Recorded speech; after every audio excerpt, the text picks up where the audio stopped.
प्रणाम सहित ठाकुर परिवार समस्त सदस्य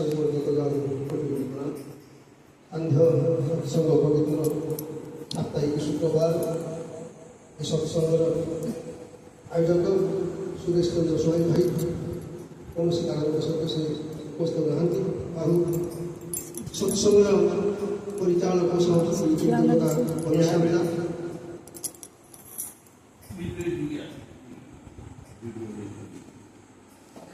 सम्मान्य कर्मीवृंद भ्राता मातृमंडली सत्संग विश्वजनवृंद समस्त हार्दिक सप्रेत प्रणाम निवेदन कर सुरेश भाई परिवार उपस्थित आपण विश्व मानव समाज मंगल से मंगल प्रणाम सुंदर सुष्ठु परिचालना ये सत्संग आगे चलती सुदर्शन भाई कीर्तन जीवननाथ जीवन कही वास्तव में पुरुषोत्तम महिमा कहवाई विश्व साधक ना कथा कह किए महिमा किए गान कर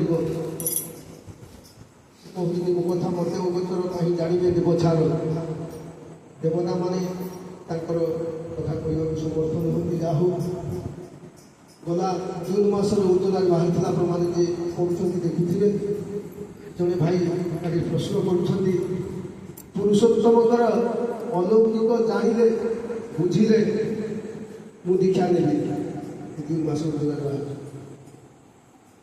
पुरुषोत्तमकर ठाकुर अलौकिक मु जानिले दीक्षा नेबी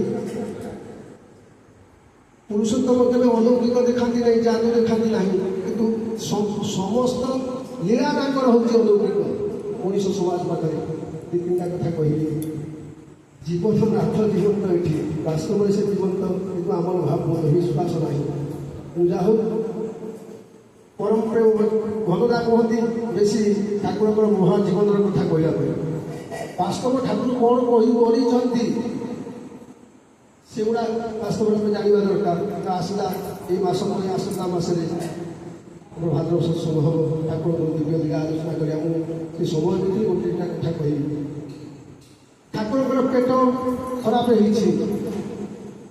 माता मनमोहन देवी गोटे खाद्य तालिका कर सप्ताह पर्यंत ठाकुर सका खरा बेले राति कौन खाइबे माँ 7 दिन पर्यंत लिस्ट तालिका कर ईश्वरी मोहन हाथ दिखाई किशोरी मोहन ठाकुर भोग प्रस्तुत कर ठाकुर को खावाई देवे 4 दिन चली जाए 3 दिन बाकी अच्छी ठाकुर कहते किशोरीदा मो पार्टी अनुची होगलानी माँ जो खाद्य तालिका सीझा जिन सब खावाई पार्टीटा अनुची होगलानी भल लगुना कि मीठा खाइबी रसगोला माइका मीठा खावा इच्छा हो ठाकुर आप एक कथा कहते तालिकार ना माँ शुणिले विरक्त हे मत कही जहाँ मुझे अनुसार आपको खाइबा देती माँ को कान कथा बाजिला माता मनमोहन आसले कौन ईश्वरी कहते ठाकुर कहते आज मीठा खाइबी रसगोला ना कौन समय से खाइब ना खाली तार पेट रोगटा पुणी बाहर माँ चली जाती ठाकुर कहते किशोरदा मु निश्चित आज खाइबी मोर भारी इच्छा होती गले मुझे किसी खाइबी ना प्रश्नवाची भितर पड़ी किशोरी मोहन कहते माँ को कथा मानिबी ना ठाकुर कथा मानिबी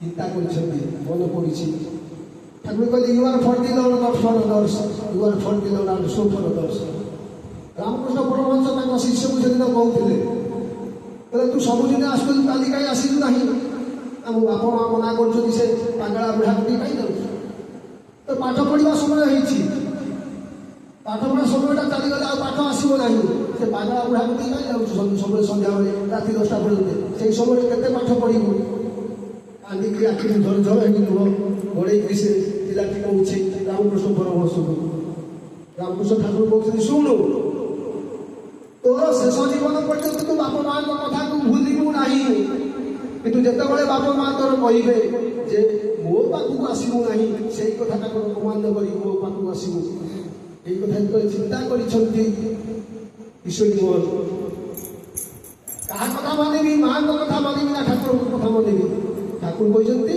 ତୁ ମୋ କଥା ମାନିବୁ, you are for the lord not for others. ତୁ କେବଳ ଈଶ୍ୱରଙ୍କର, ଆଉ କାହାର ନୁହଁ। ବାହାରି ଆସୁଛନ୍ତି ଆଶ୍ରମ ଭିତରୁ, କୋଉଠି ମିଳିବ ରସଗୋଲା? ଦୋକାନରେ ମିଳିବ। ଆସିକି ଦେଖିଛନ୍ତି ଗୋଟେ ଦୂରରେ ଜଣେ ମା, ବୁଢ଼ୀ ମା, ଗୋଟେ ମାଟି ହାଣ୍ଡିରେ କଦଳୀ ପତ୍ର ବନ୍ଧା ହେଇଛି, ମୁଣ୍ଡରେ ଧରିକି ଠିଆ ହେଇଛି। ସେତେବେଳେ ସବୁ ଆଗେ ଥିଲା, ଏବେ ଆଉ ନାହିଁ। ମାଟି ହାଣ୍ଡିରେ ସବୁ ଦହି, ବସା ଦହି, କ୍ଷୀର ସବୁ ଆସୁଥିଲା ମାଟି ହାଣ୍ଡିରେ। ସେ କଦଳୀ ପତ୍ର ବନ୍ଧା ହେଇକି ଠିଆ ହେଇଛି। କିଶୋରୀଟା ଭାବୁଛନ୍ତି ଦହି ବୋଧେ ଭଲ ଦହି, ବସା ଦହି କ'ଣ ଆଣିଛି ଡାକୁଛନ୍ତି, ବା ଶୁଣ ଶୁଣ କ'ଣ ଦହି ଆଣିଛି ନା କ୍ଷୀର ଆଣିଛ? ସେ ଆସୁଛି, କହିନା ମୁଁ ଦହି ଆଣି ନାହିଁ ନା କ୍ଷୀର ଆଣିନି, ମୁଁ ମୋ ହାତ ତିଆରି ମିଠା କରିକି ଠାକୁରଙ୍କ ଭୋଗ ପାଇଁ ଆଣିଥିଲି। ଯେତେବେଳେ ଶୁଣିଲି ଠାକୁର ଅସୁସ୍ଥ ଅଛନ୍ତି, ସେ ଖାଦ୍ୟ ଗ୍ରହଣ କରୁନାହାନ୍ତି, ଭାରି ମନ ଦୁଃଖ ହେଇଗଲା। କ'ଣ ଫେରିଯିବି, ଏଇଥିପାଇଁ ଠିଆ ହେଇଛି। ତ ପରମ ସୌଭାଗ୍ୟ, ଠାକୁର ଚାହିଁଛନ୍ତି ଆଜି ମିଠା ଖାଇବା ପାଇଁ। ମାଙ୍କର ତାଗିଦାରେ ମଧ୍ୟ ସେ ଚାହିଁଛନ୍ତି ତୁ ଆ ଠାକୁରଙ୍କ ଦର୍ଶନ କରିବୁ। ବୁଢ଼ୀ ଲୋକ ଏତେ ଦିନ ଆଉ ବଞ୍ଚିବି, ଆଣିକି ଆସିଥିଲା ଭୋଗ ନିବେଦନ କରିବା ପାଇଁ, ତାର ହେଇପାରିଲା ନାହିଁ। କିଶୋରୀଟା ତାକୁ ଡାକିକି ନେଇକି ଆସୁଛନ୍ତି। ଯାଇଛି ଠାକୁରଙ୍କ ପ୍ରଣାମ କରିଛି। ଠାକୁର କହିଲେ କିଶୋରୀଟା କ'ଣ ହେଲା? ନା ମା ଆପଣଙ୍କ ପାଇଁ ଆଣିଛି। ଯେତେବେଳେ ଶୁଣିଲା ଆପଣଙ୍କ କଥା, ସେ ଫେରି ଯାଉଥିଲା। ବାହାର କର, ବାହାର କର, ଆମ ମୋତେ 4ଟା ମିଠା ଦେ। ଠାକୁରଙ୍କ ସେ ମା ଗୋଟେ ମୋତେ କହିଦେବ। ସେଇ ବୁଢ଼ୀ ମାଟି ଠାକୁରଙ୍କୁ କହିଦେଉଛି ମିଠା। ସେଇ ମାକୁ ଆଗ ଦେ, ମୋ ମା ପାଇଁ ପଠା, ଆଉ ସମସ୍ତଙ୍କୁ ବାଣ୍ଟି ଦେ। ବାସ୍ତବରେ କ'ଣ ତାଙ୍କର ପେଟ ରୋଗ ହେଇଥିଲା? ନା, ସେ ଭକ୍ତକୁ ଦର୍ଶନ ଦେବା ପାଇଁ ଏଇଟା ନ କରିଥିଲେ ତାଙ୍କର ସେ ଦର୍ଶନ ଦେଇପାରିନଥାନ୍ତେ, ଭକ୍ତର ନିବେଦନ ଶୁଣି ପାରିନଥାନ୍ତେ। ଇଏ ହେଉଛନ୍ତି ପୁରୁଷୋତ୍ତମ ଆଉ ତାଙ୍କର ମହିମା। ଆଉ ସେ ଭାଇ କହୁଛନ୍ତି ପୁରୁଷୋତ୍ତମଙ୍କର ଅଲୌକିକ ଦେଖିଲେ ମୁଁ ଦୀକ୍ଷା ନେଲି। ଆପଣମାନେ ଜାଣିଛନ୍ତି ଦୁର୍ଗା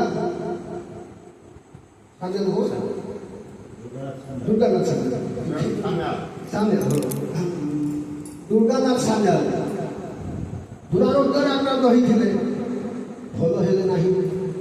ଅଧିକା ପଡ଼ିଲେ ଯାଇକି କୋଉଠି? ଶିବ ମନ୍ଦିରରେ, ବୈଦ୍ୟନାଥ ଶିବ ମନ୍ଦିରରେ ଯାଇ ପଡ଼ିଲେ। ରାତିରେ, ନିର୍ଜନ ରାତିରେ ଦେବଦେବ ମହାଦେବ ଆସିକି କହୁଛନ୍ତି, ହେ ଦୁର୍ଗାନାଥ ତୁ ଯା, ଦେଓଘରରେ ଯୋଉ ଅନୁକୂଳ ଅଛି ତାକୁ ଆଶ୍ରିତ ହବୁ, ସେଇଠି ତୁ ଭଲ ହବୁ। ଏଇଠୁ ଯା। ସକାଳେ ନିଦ ଭାଙ୍ଗି ଯାଇଛି, ମୁଁ ଆସିକି ଏଠିକି ଇଏ କହିଲେଣି ସେଠିକି ଯିବାକୁ, ହଉ ତାଙ୍କ କଥା ମୁଁ ମାନିବି। ଯାଇ ପହଞ୍ଚିଲେ ଠାକୁରଙ୍କ ପାଖରେ। ଠାକୁର କହିଲେ ଦୁର୍ଗାନାଥ ଦା, ଜୟଗୁରୁ ଆସନ୍ତୁ। କ'ଣ ଏଇସବୁ ବୁଝିଲେ, ସତନାମରେ ଦୀକ୍ଷା ଗ୍ରହଣ କଲେ, ଠାକୁରଙ୍କର ବିଧି ବିଧାନ ମାନିବେ, ସେ ସମ୍ପୂର୍ଣ୍ଣ ଦୁରାରୋଗ ଭଲ ହେଲେ। ଏ ଗୀତ ବୋଲନ୍ତି, ଭଜନ ବୋଲନ୍ତି ଆମର ପୂଜ୍ୟ ପୁରୁଷୋତ୍ତମ ଦାଦା। ଭଜନ ଅଛି, ବିରାଟ ଭକ୍ତ ହେଲେ। ସେଇ ଦୁର୍ଗାନାଥ ଦା ପ୍ରତିଦିନ ସନ୍ଧ୍ୟାବେଳେ ଆସନ୍ତି। ପଦ୍ମାବତୀ ଏପଟ ସେପଟ ଘର, ଆଶ୍ରମ ଏପଟରେ, ତାଙ୍କ ଘର ସେପଟରେ। ପ୍ରତିଦିନ ଆସିକି ରାତି 10ଟା ପରେ ତାଙ୍କ ସହିତ ବସି କଥାବାର୍ତ୍ତା ହେଇକି ଯାଆନ୍ତି। ଯେତେବେଳେ ଯାଇଛନ୍ତି ଆଉ ସପ୍ତାହ ପର୍ଯ୍ୟନ୍ତ ସେ ଆସିନାହାନ୍ତି। ଠାକୁର ବ୍ୟତିବ୍ୟସ୍ତ, ମଣିଷ କାଙ୍ଗାଳ ସେ କରୁଥିଲେ, ଭଜନ ବୋଲୁଥିଲେ ଜୀବନନାଥ। 7 ଦିନ ପର୍ଯ୍ୟନ୍ତ ଆସିନାହାନ୍ତି। ବ୍ୟତିବ୍ୟସ୍ତ ହେଇଛନ୍ତି। ଠାକୁର କାହିଁକି ଆସୁନାହାନ୍ତି ଦୁର୍ଗାନାଥ ଦାଦା? ସେଇଦିନ ରାତି 10ଟା ହେଇଛି, ଖାଇ ପିଇ ସାରିଛନ୍ତି, ସମସ୍ତେ ଶୋଇଛନ୍ତି। ଠାକୁର କ'ଣ ଗୋଟେ ଲଣ୍ଠନଟା ଧରିକି, ମାଆଙ୍କ ପାଖରେ ଗୋଟେ ଲଣ୍ଠନ ଥୁଆଏ, ମାତା ବନ୍ଧେଇକି ଶୋଇଲା ପରେ ଗୋଟେ ବାଡ଼ି ଥୁଆଏ, ଆଉ ତାଙ୍କ ମୁଣ୍ଡ ପାଖରେ ଲଣ୍ଠନରେ ଥୁଆଏ। ସେ ଶେଷ ସମୟରେ ରାତିର ନିର୍ଜନ ପ୍ରହରରେ ସମସ୍ତେ ଶୋଇବା ପରେ ସେ ବୁଲିକି ଦେଖନ୍ତି କିଏ କୋଉଠି କୋଉ ଅବସ୍ଥାରେ ଅଛନ୍ତି, ତାପରେ ଆସି ଶୁଅନ୍ତି। ମା ଶୋଇଲା ପରେ ଲଣ୍ଠନଟା ଧରିଲେ। ଠାକୁର ସେଦିନ କହିଲେ ମୁଁ ଦାଦା ହେଉଛି। ମା ଶୋଇପଡ଼ିଛନ୍ତି, ଲଣ୍ଠନଟା ଧରିକି ନେଇକି ଯାଇଛନ୍ତି ଚାଲି ଚାଲିକି। କାହିଁକି ଦୁର୍ଗାନାଥ ସାନ୍ୟାଲ ଘରେ ପହଞ୍ଚିଛନ୍ତି, ନଈ ପାର ହେଇକି ତାଙ୍କୁ କବାଟ ଠକ୍ କରିଛନ୍ତି। ସେ ଖୋଲିଛନ୍ତି। ଆଶ୍ଚର୍ଯ୍ୟ, ଠାକୁର ବୋଲେ ଆସିଛନ୍ତି। ନାରେ ତମେ କାହିଁ ଯାଇନ? ମୋତେ ବ୍ୟତିବ୍ୟସ୍ତ ଲାଗିଲା, ଭଲ ଲାଗିଲା ନାହିଁ ତମକୁ ନ ଦେଖି, ସେଇଥିରେ ପଳେଇ ଆସିଲି। ହଉ, ମୁଁ ତ ଯାଇନଥିଲି, ଟିକେ ଅସୁବିଧା ଥିଲି, ମୁଁ କାଲି ଯାଇଥାନ୍ତି, ଆପଣ ଆସିଲେ। ହଉ, ରେଷ୍ଟ ବିଶ୍ରାମ ନେଇଯାଅ, କୋଉ ସମୟ ହେଇଗଲାଣି।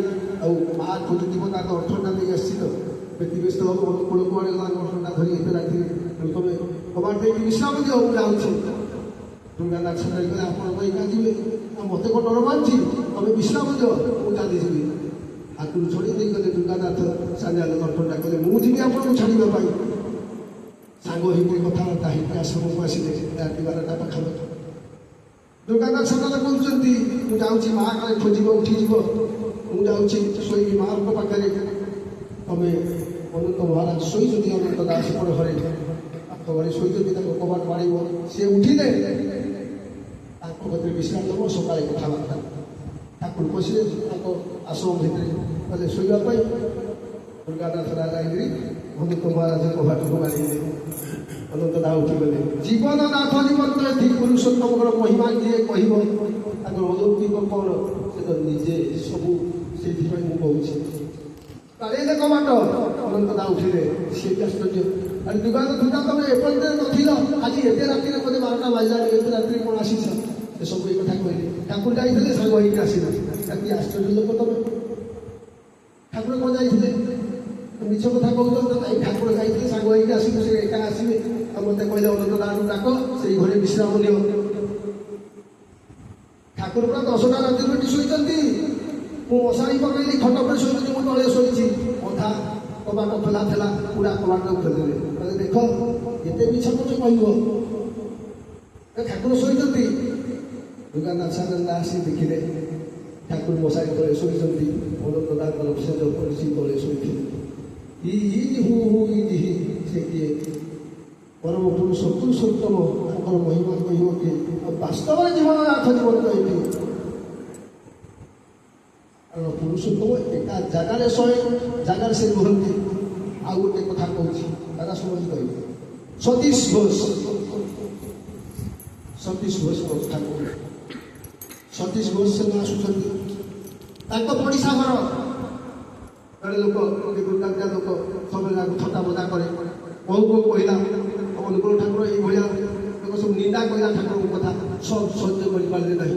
ସତୀଶ ଘୋଷ ଘରକୁ ପଶିଗଲେ ଗୋଟେ କଟୁରୀ ଦେଇକି ଆସିଲେ ତାଙ୍କ ଗାଁ ଲୋକ ଜାଣିଛନ୍ତି ସେଭଳିଆ ଲୋକ ଆଜି ତତେ ଆଣିଦେବି ତୁ ମୋ ଗୁରୁଙ୍କର ନିନ୍ଦା କରୁଛୁ ମୋ ଆଗରେ ଧରିକି ଦୌଡ଼ିଲେ ସେ ତ ଗଲାକୁ ଦୌଡ଼ିଲା କିଏ ଦୌଡ଼ୁଛୁ ଯେତେ ଗାଁ ଲୋକ ଅଟକେଇଲେ ଅଟକିଲା ନାହିଁ। ସେ ଯୋଉ ଯଦି ସତୀଶ ଦା କଟୁରୀ ଧରି ଦୌଡ଼ୁଛନ୍ତି ଜଣେ ଗୁରୁ ଭାଇ ଦେଖିକି ଆସିଲେ କ'ଣ କଥା ଆସି ଠାକୁରଙ୍କ କଥାରେ କହିଲେ ଠାକୁର ସତୀଶ ଦା ଏଇଆ କରୁଛି ତାকে କ'ଣ ପାଇଁ କରିଛି ନା ଆପଣଙ୍କର ନିନ୍ଦା କଲା ନା ସତୀଶ ଛାଡ଼ିବନି ସତୀଶ ଛାଡ଼ିବ ନାହିଁ ସେ ସେଭଳିଆ ବ୍ୟକ୍ତି ସେ ନିଶ୍ଚିତ ହାଣିବ। ଯାହା କହୁଛି ସେ ଥବ ଯା ସାଇକେଲ ନେଇକି ସେ ଭାଇ ଗଲେ କହିବୁ ଠାକୁର ଡାକୁଛନ୍ତି ଶୀଘ୍ର ତା ଦ୍ୱାରା ଆମର କାମ ଅଛି ଯେଇ ତ କହିଲେ ସେ ଆସିବ ନହେଲେ ସେ ମରିବା ପର୍ଯ୍ୟନ୍ତ ତାକୁ ମାରିବା ପର୍ଯ୍ୟନ୍ତ ସେ ରହିବ।